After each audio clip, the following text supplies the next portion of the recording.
নবম এবং দশম শ্রেণীর উচ্চতর গণিত বইয়ের দ্বিতীয় অধ্যায়ে চক্রক্রমিক রাশি এবং প্রতিসম নিয়ে আমরা আলোচনা করব।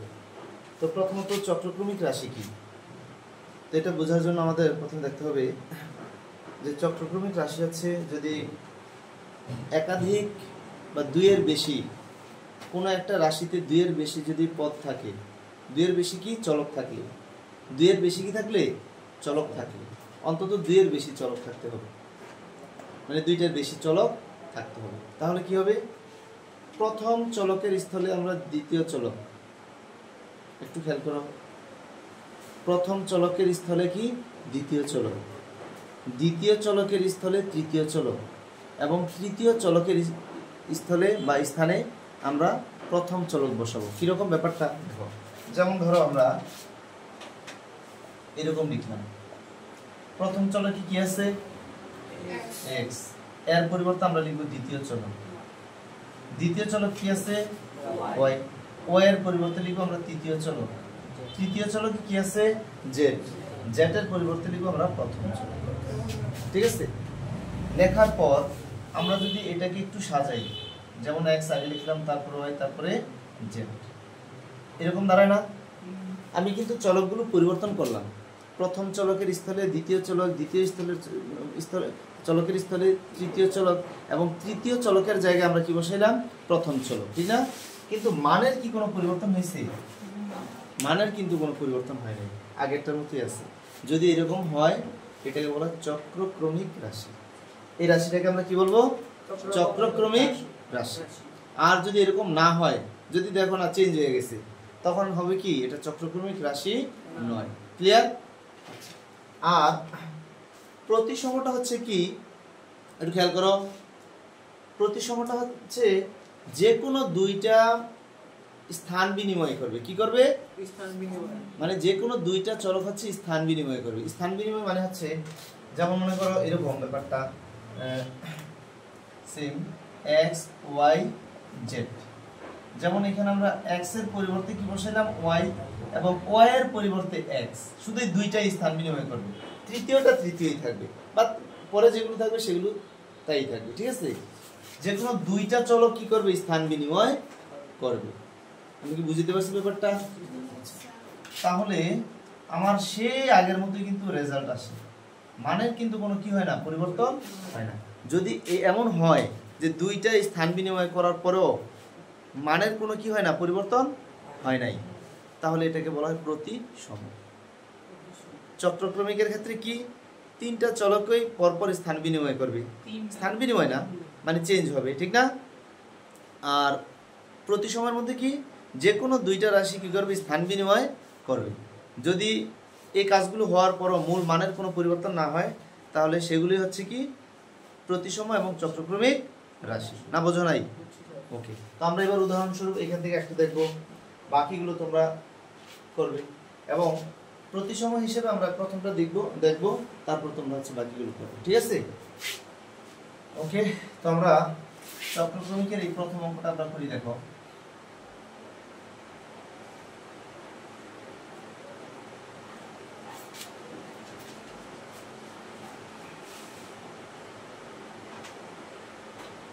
রাশিটির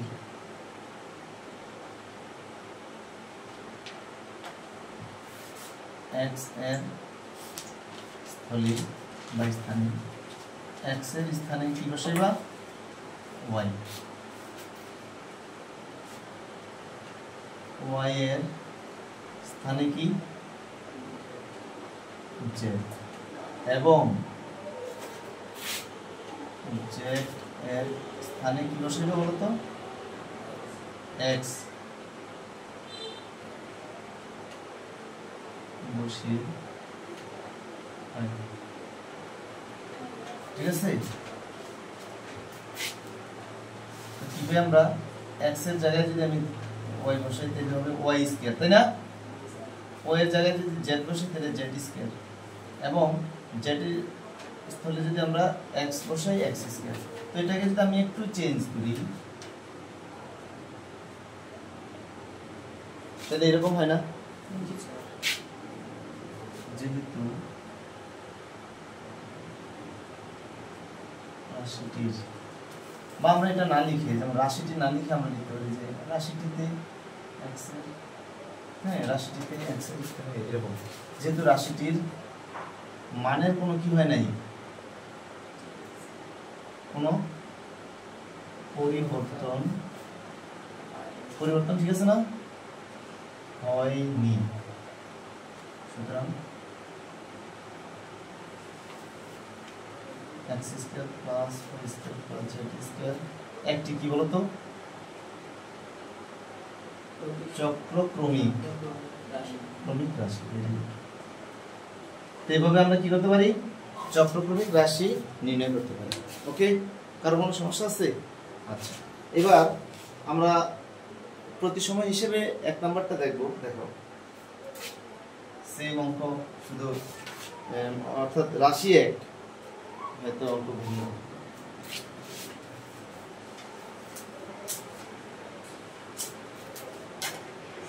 রাশিটিতে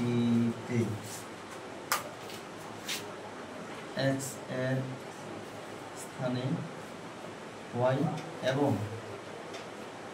y এর স্থানে কি বসে বলো তো, y এর স্থানে কি বসে বা x, এই দুইটার স্থান বিনিময়।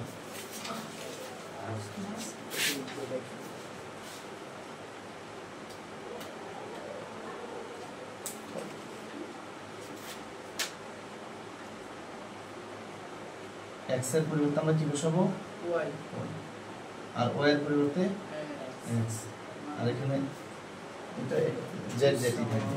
তো আমরা একটু সাজা যদি লিখি তো লিখি হয় x স্কয়ার y স্কয়ার। তো আমরা লিখতে পারি যেহেতু রাশিতে মানের কোনো পরিবর্তন হয়নি, সুতরাং এত রাশিটি একটি প্রতিসম। সেম কথা, হ্যাঁ যেহেতু রাশিটির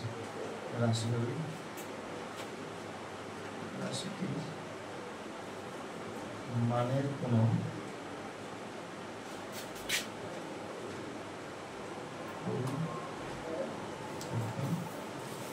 হয়নি, সুতরাং